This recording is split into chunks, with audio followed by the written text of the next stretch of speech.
ഇന്ന് ജലീൽ സാറ് ഈ 300-400 മുസ്ലിങ്ങളുടെ വീട് പൊളിച്ച് തകർത്തി കോൺഗ്രസ് ഗവൺമെന്റ്.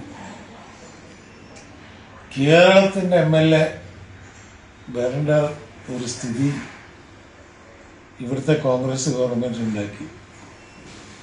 ഇവിടുത്തെ ഒരു MLA ഒരു മന്ത്രിയോ ഇതുവരെ അവിടെ പോയിട്ടില്ല. പിണറായി വിജയനെ ഒരു പ്രസ്താവന കൊടുത്ത് അതിന് ഇവിടുത്തെ ഡെപ്യൂട്ടി ചീഫ് മിനിസ്റ്റർ ശിവകുമാർ വലിയ പൈസ ഉണ്ടാക്കിയ ആളാണ്. അയാൾ മറുപടി കൊടുക്കുന്നത് ഇത് നമ്മളെ ഇന്റർണൽ വിഷയമാണ്, ആന്തരികമായ വിഷയം, അന്യ നാട്ടുകാർ കൈവിടാൻ പാടില്ല. UP-യിൽ യോഗി ബുൾഡേസർ പൊട്ടിച്ചേരാം. ഇവരിവിടുത്തെ പ്രസ്താവന കൊടുത്തല്ലോ. അപ്പൊ UP മാത്രം ഇന്ത്യയിലുള്ളൂ, കർണാടക ഇന്ത്യയിലില്ലേ? കാശ്മീർ മുതൽ കന്യാകുമാരി വരെ എവിടെയും അക്രമം നടന്നാൽ അതിന് പ്രതികരിക്കാനുള്ള സ്വാതന്ത്ര്യം എല്ലാ രാഷ്ട്രീയ പാർട്ടിക്കാർക്കുണ്ട്. അത് പിണറായി സാർ ചെയ്തുകൊണ്ട് ഇന്ന് ജലീൽ അവർ വന്നുകൊണ്ട് ഇന്ന് ഗവൺമെന്റ് പറയുന്നുണ്ട് ഞങ്ങൾ റീഹാബിലിറ്റേഷൻ ചെയ്യുമെന്ന്. പൊളിച്ചെന്തിനാ? ഇവിടെ സ്ലം ബോർഡ് ഉണ്ട്. സ്ലം ബോർഡിന്റെ നിയമപ്രകാരം ആരെങ്കിലും അവിടെ ഒരു 10 കൊല്ലോ 20 കൊല്ലോ താമസിക്കുന്നുണ്ടെങ്കിൽ ആ സ്ഥലത്തിന്റെ ഉടമൻ അവൻ തന്നെയാണ്. ഉടനെ സ്ലമ്മുകാരും അവിടെ വീടെടുത്ത് കൊടുക്കുക. ഇത് സ്ലമ്മുകാരൻ ചെയ്യേണ്ടത് പണിയായിരുന്നു.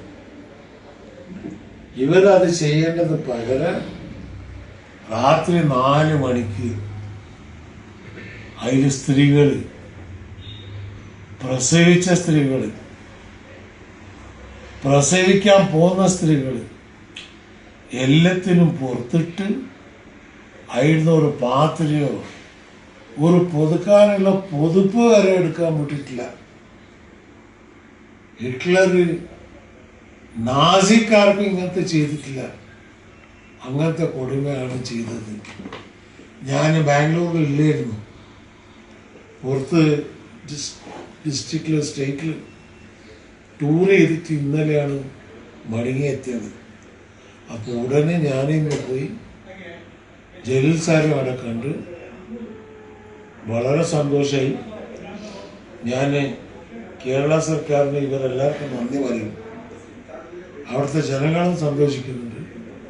അതുകൊണ്ട് കേരളത്തിലുള്ള ജനങ്ങളും മനസ്സിലാക്കണം, മുസ്ലിമുകളെന്ന് പറയുന്ന ഇയാള് രാഹുൽ ഗാന്ധി ഇതുവരെ മറുപടി പറഞ്ഞിട്ടില്ല.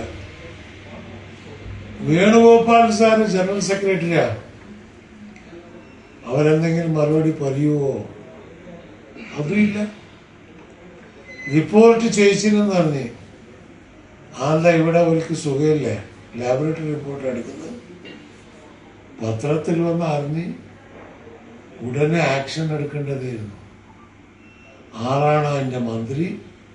അവൻ്റെ രാജ്യം എടുത്ത് അവനെ പുറത്താക്കി ജനങ്ങളോട് മാഫ് ചോദിച്ച് അതിനുള്ള പരിഹാരം ചെയ്തിട്ടുണ്ടെങ്കിൽ ഞാൻ സമ്മതിക്കുമായിരുന്നു. ഇവർക്ക് ഹൈക്കമാൻഡിനൊരു ശക്തി ഉണ്ട്. അതെന്തെങ്കിലും ആയിക്കോട്ടെ, ഞങ്ങളിപ്പോൾ പറഞ്ഞു കഴിഞ്ഞു ഉടനെ അവിടെ അവർക്ക് വീടുണ്ടാക്കി കൊടുക്കുക, പരിഹാരം കൊടുക്കുക. ഇതിനാരാ ചെയ്ത അവർക്ക് ഇതിനുള്ള ശിക്ഷ കൊടുക്കുക.